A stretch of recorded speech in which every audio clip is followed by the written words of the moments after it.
सामने आ भी जाया करूं, लाज़मी है कि तुम मुझसे पर्दा करो।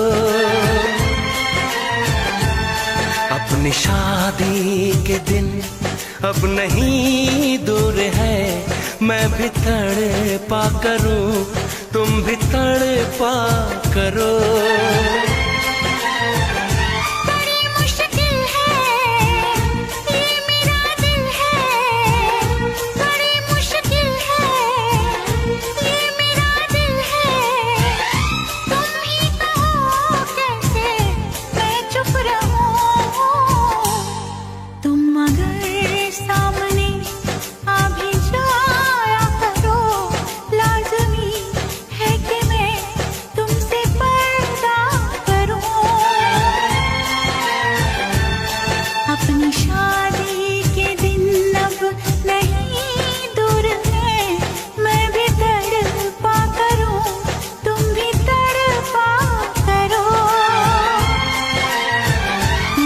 मुश्किल है ये मेरा दिल है, बड़े मुश्किल है ये मेरा दिल है। तुम ही कहो कैसे मैं चुप रहूं। तुम अगर सामने आ भी जाया करो, लाज़मी है कि मैं तुमसे पर्दा करूं।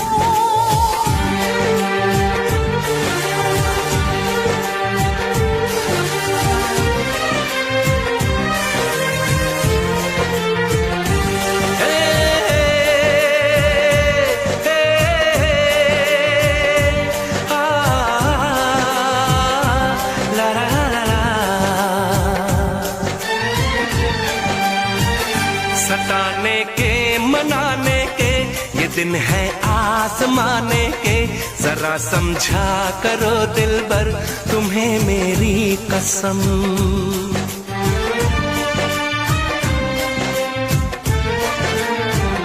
यही मेरी है मजबूरी, सही जाए ना अब दूरी, मेरा क्या हाल है कैसे बताऊं मैं सनम।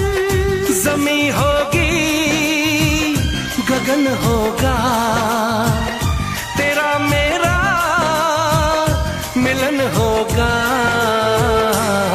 मैं अगर तुमसे नजरें मिलाया करूं, लाज़मी है कि तुम मुझसे पर्दा करो।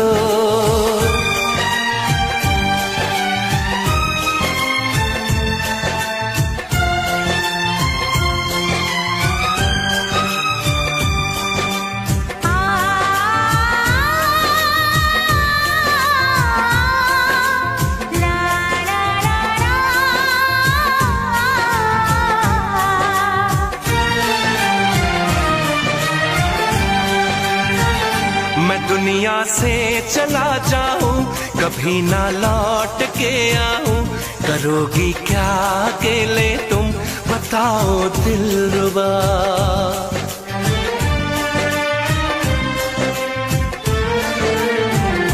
मैं रब से छीन लाऊंगी, तुझे अपना बनाऊंगी, चलेगी सांस जब तक ये न होंगे हम जुदा। न अपनी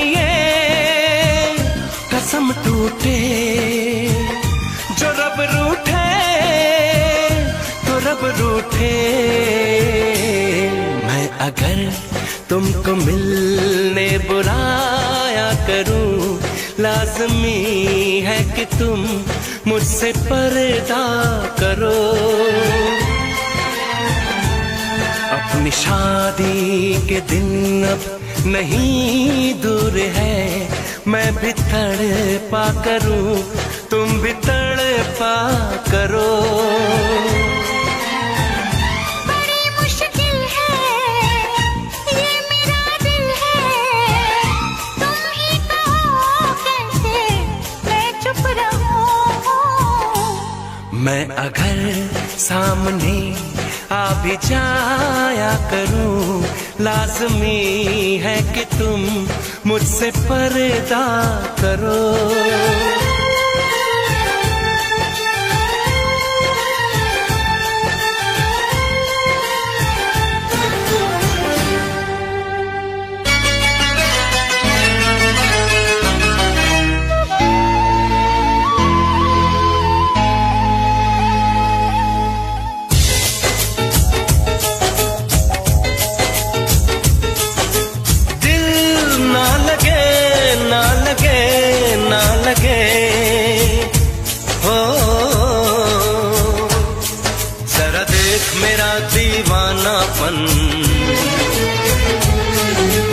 देख मेरा दीवानापन कि तेरे बिना कहीं दिल ना लगे। आ सुन तो सही दिल की धड़कन, आ सुन तो सही दिल की धड़कन कि तेरे बिना कहीं दिल ना लगे। ओ साथिया साथिया रे, साथिया रे साथिया।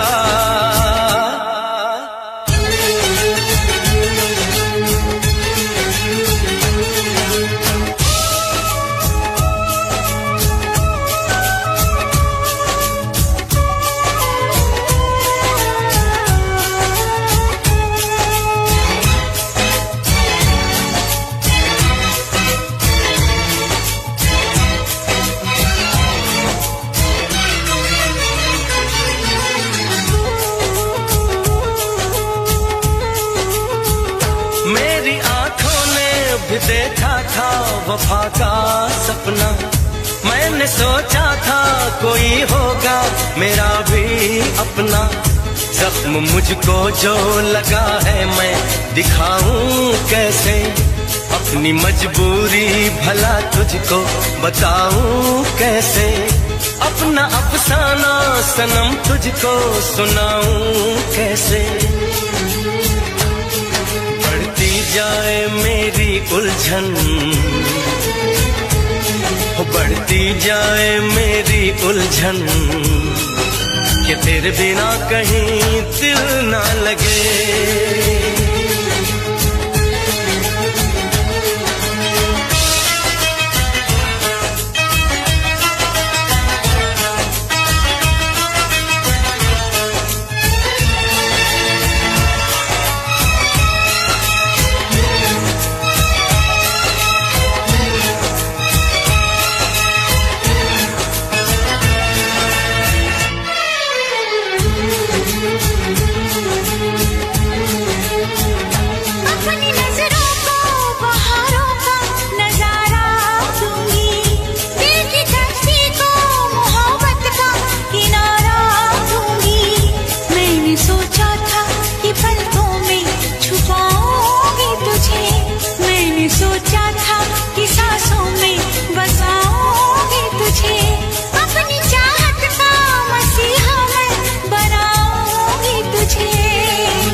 सुन तो सही दिल की धड़कन, आ सुन तो सही दिल की धड़कन कि तेरे बिना कहीं दिल ना लगे।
जो मेरी रूह को चैन दे प्यार दे, वो खुशी बन गए हो तुम, जिंदगी बन गए हो तुम, जिंदगी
जिस हसी ख्वाब की थी तमन्ना मुझे, हाँ वही बन गए हो तुम।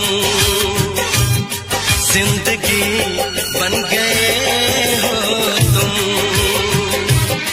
जिंदगी बन गए हो तुम।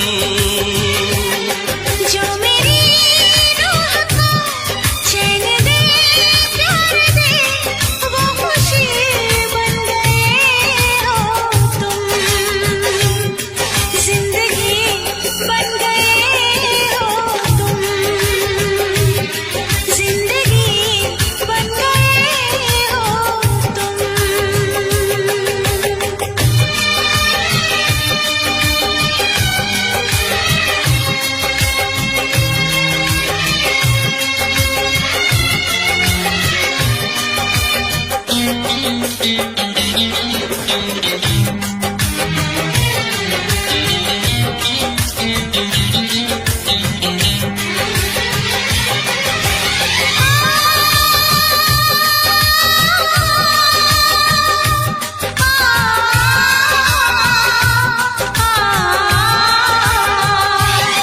हर किसी से जिसे मैं छुपाती रही, बेखुदी में जिसे गुनगुनाती रही। हर किसी से जिसे मैं छुपाती रही, बेखुदी में जिसे गुनगुनाती रही।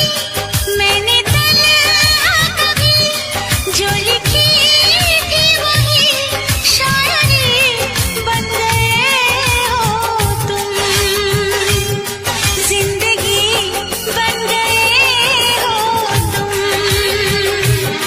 जिंदगी बन गए हो तुम। जो मेरी रूह को चैन दे प्यार दे, वो खुशी बन गए हो तुम। जिंदगी बन गए हो तुम, जिंदगी बन गए हो तुम। जिंदगी बन गए हो तुम। जिंदगी बन गए हो तुम।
जिसको प्यार किया है, मैंने जिसको दिल ये दिया है, मैंने जिसको प्यार किया है, वो हो तुम, वो हो तुम, वो हो तुम, वो हो तुम, वो हो तुम, वो हो तुम, वो हो तुम, वो हो तुम। मैंने जिसको दिल दिया है, दिल दिया है, मैंने जिसको प्यार किया है, जिसको प्यार किया है, मैंने जिसको दिल दिया है, मैंने जिसको प्यार किया है, वो तुम, वो तुम, वो तुम, वो तुम, वो तुम, वो तुम, मैंने जिसको दिल ये दिया है।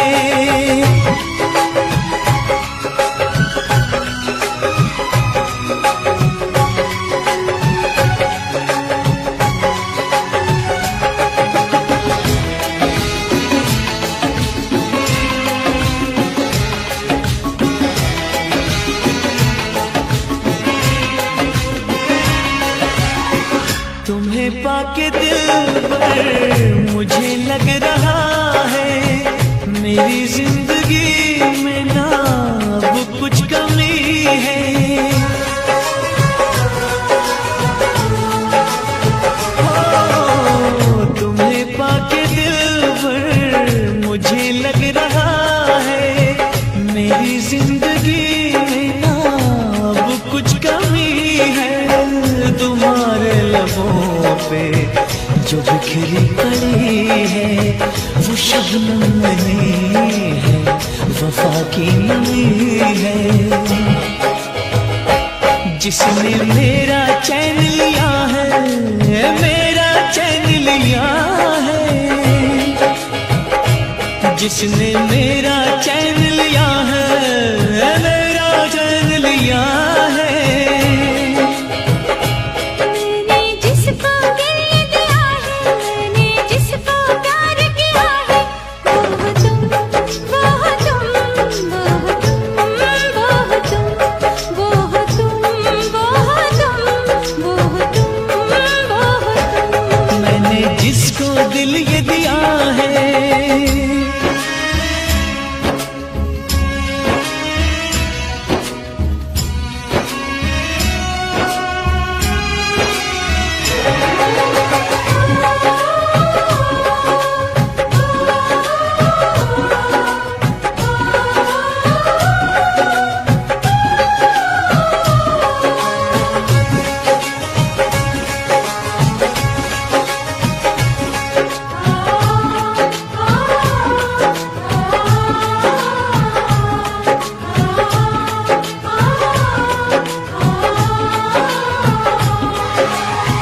संभाला था मैंने बहुत अपने दिल को, मगर ये दीवाना मचलने लगा है।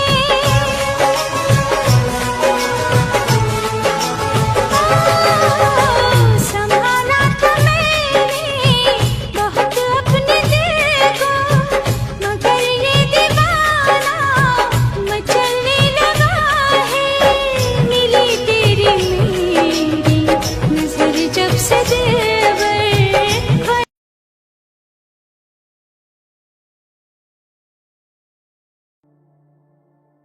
Throughout history, each era has had within it a resounding voice, a figure who embodies the very essence of that age. And when we look back to the vibrancy of Periclean Greece, we can say, without doubt, that it is Plato who we hear.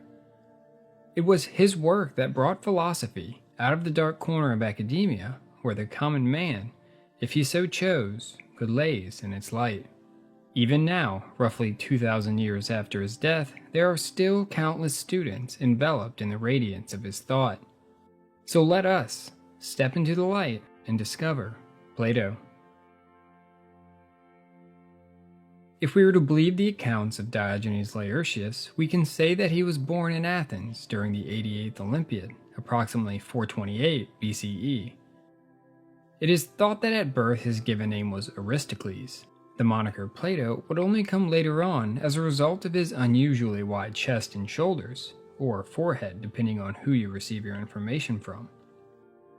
He was said to have been an athlete, even competing and winning medals in the Isthmian Games. The game of dialectics would only come to him after meeting Socrates, and through the careful tutelage of the old gadfly, Plato would develop a passionate love for wisdom, which would continue until his death in 348. Upon the death of Socrates, he would come under suspicion from the Athenian authorities for his part in plotting his escape. Because of this, his friends thought it best that he set off to see the world. We are uncertain as to the places which he traveled, but it is thought that he went to Egypt, Italy, Judea, and India. But again, we simply do not know for certain. He would spend a total of 12 years away from Athens, but would eventually return in the year 387 at the age of 40. It was then that he established one of the earliest known organized schools in Western civilization, called the Academy. From this tiny school on the outskirts of Athens, he would write the famous dialogues which would carry his name through the ages. Seeing his master put to death instilled in him two things: a passionate contempt for democracy, and the desire to find a method wherein the wisest and the best might be discovered, persuaded, and then enabled to rule. In short, he wished to create the ideal state. And so he did, in what is perhaps his greatest work, the Republic. He began by asking himself why such a state has never come into existence. Why, with all our ideas, has this dream never been realized? His answer? Simply human nature. Our excess greed and ambition too soon cause states to war over territory and resources. Additionally, if external wars are able to be avoided, then class and cultural division will eventually bring internal strife. Wherever in the roundabout of governmental systems we begin, the fate of each remains the same. See aristocracy, limiting too narrowly the circle within which power is confined, give way to oligarchy, which then fails when the incautious scramble for immediate wealth causes currency to accumulate in the hands of a few, creating anger and dissent in the hearts of many. Once this takes place, there can only be one end, that being revolution. Then democracy comes. The poor overcome their opponents, slaughtering some and banishing the rest, and give to the people an equal share of freedom and power. But even democracy is not immune to the old ball and chain, the failure of the state to adequately educate its people, causing demagogues to be elected. Once the state has been thoroughly thrust into chaos by these ill-informed and ill-intentioned individuals, the people demand order. And whoever can deliver the greatest lie becomes the people's champion, i.e. their autocrat. This nauseating roundabout could only be prevented, Plato thought, by understanding first the nature of man. Only then can we proceed, at least with any hope of success, in building our utopia. Our process should begin by determining what drives individuals to behave in the way that they do. After all, governments vary as the characters of men vary. States are made out of the human natures which are in them. According to Plato, human behavior originates from three main sources: desire, emotion, and knowledge. Desire holds within it impulse and instinct. Within emotion is ambition and courage, and intellect and reason are encapsulated within knowledge. How a particular individual behaves depends upon which source he drinks from most readily. Those that take desire as their mainspring are best fit to be the producers of our society. This is to say, the farmers, businessmen, and merchants. If emotion is what drives them, then these individuals are best fit to be our auxiliaries. They will fill the role of military officers and top executive aides. Last are the few who take knowledge as their guiding beacon. These esteemed individuals will become our guardians, our rulers, our philosopher kings. If we are to see our state succeed, it is paramount that we enable each individual to acquire and perform the given task which their nature has best suited for them. Ruin comes, said Plato, when the traitor, whose heart is lifted up by wealth, becomes ruler. In order to ensure that we choose our rulers properly, Plato has put in place an intricate system of selection. I will summarize it here. We must begin with complete equality of educational opportunity. There will be no class, race, or gender barriers in our state. Whether it be man or woman, all they must do is demonstrate the ability to stand up to our process. Let our search for prospects start by sending out into the country all the inhabitants of the city who are more than 10 years old. Plato thought that by taking possession of the children, they will be protected from the habits of their parents. Once there, the children will begin their education, and so for the first 10 years, their education will consist predominantly of physical and musical activities.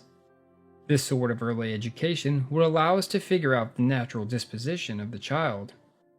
At this time, we should also instill a good moral basis. This we will do by supernatural authority. Yes, we must have a religion. Not only will this lend to our moral basis, but it will also enable those individuals who have not been given high office to accept their position without dispute and anger towards those who are placed higher than themselves. Moving on, at 20 years of age, we will give to them what is to be their first of 2 examinations. This will not only be an academic test, but also a test of practical and theoretical skill. Those who fail will become our producers, or the economic class of our state. Those who pass will be given 10 more years of education. At the age of 30, they will be presented with a second, more difficult examination. Those who fail this test will become our auxiliaries. After this second examination, the ones who remain will then be taught philosophy for 5 years. This will consist mainly of metaphysics and politics, but other subjects may be included as well. Once this training is complete, they will be sent into the world to be educated by life itself. This last and perhaps most difficult test will continue for 15 more years. And finally, those who have come to the end of their education successfully, now 50 years of age, would become automatically the rulers of the state. It was Plato's thought that this system would eliminate discrimination based on social status, since each would be given an equal opportunity to become guardians based on their own merit. It would also eliminate the crux of democracy, which again is its tendency to elect ill-fitted individuals into high public office. After examining this political ideal, many of you may be questioning, as Plato did, the practical plausibility of what he has laid out. While it is true that this utopia of which he speaks has not yet shown itself on the horizon, I think we will still gain from developing these ideals and images. It may not be the magic formula to create the perfect state that we expected, but perhaps we can provide a few ingredients that will aid in the development of another state when the time comes that the opportunity presents itself. Outside of the political digressions, the entire premise of the Republic remains an ethical one, that being the question of justice. Though with this digression, we allowed ourselves the ability to view justice in a larger sense, which Plato thought would give us an insight into how we might define it individually. In Plato's society, the goal was for each individual to be placed into the role for which he or she is best suited for. In achieving this, Plato meets his definition of justice, which is the having and doing what is one's own. In other words, a just man is a man in just the right place, doing his best and giving the full equivalent of what he receives. And on the societal level, it is the effective coordination of these individuals to the end of creating an efficient whole. This is contrasted by the moral views of, say, Jesus and Nietzsche. The former puts emphasis on kindness and charity to the weak, while the latter on the power of the strong. Plato believes a moral society is one that achieves harmony of the whole. Something else to consider when investigating the ethics of Plato is how much variation occurs between the different dialogues. Each scholar will likely come to a different conclusion depending upon which method they subscribe to. You have the Unitarian view, which takes the various works of Plato and sees them maintain, more or less, the same principles from start to finish. Then there is the revisionist view, which believes that his work saw some fundamental changes during the later parts of his life. And finally, there is the developmentalist view, which has gained traction in recent years. These individuals believe that Plato's ethical ideals continually evolved throughout his life. Whichever avenue you choose to follow, you will find that he, like many other philosophers of his day, followed a virtue-based eudaimonistic conception of ethics. By eudaimonistic, I mean an ethic based on happiness and the virtues that contribute to its attainment.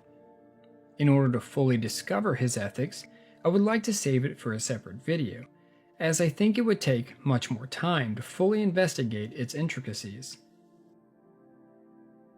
The metaphysics of Plato is most readily demonstrated through his doctrine of ideas, or as some call it, the theory of forms. In this doctrine, Plato sets out to explain the unperceived duality of our universe, or in other words, how our universe is separated into that which can be detected through our sense, the physical realm, and that which can only be conceived by reason and thought, the realm of forms. With any given object, say a dog, we sense its features.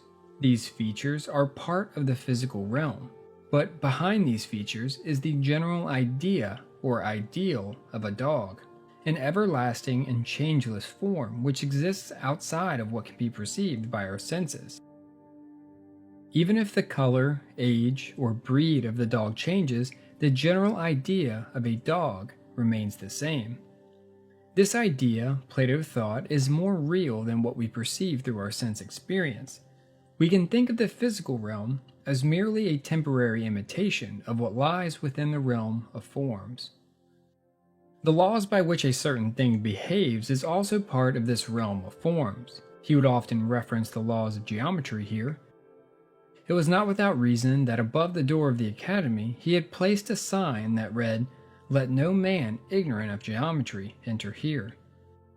Without this eternal realm, life would seem to us meaningless, only a bundle of sensations, such as the newborn infant experiences.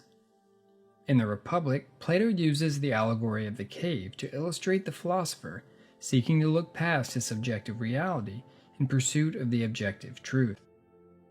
If you're interested in learning of this allegory, I've created a video on this topic. I will put the link in the description below.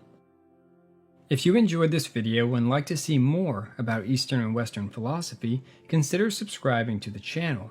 And as always, thank you for talking philosophy with me. Until next time.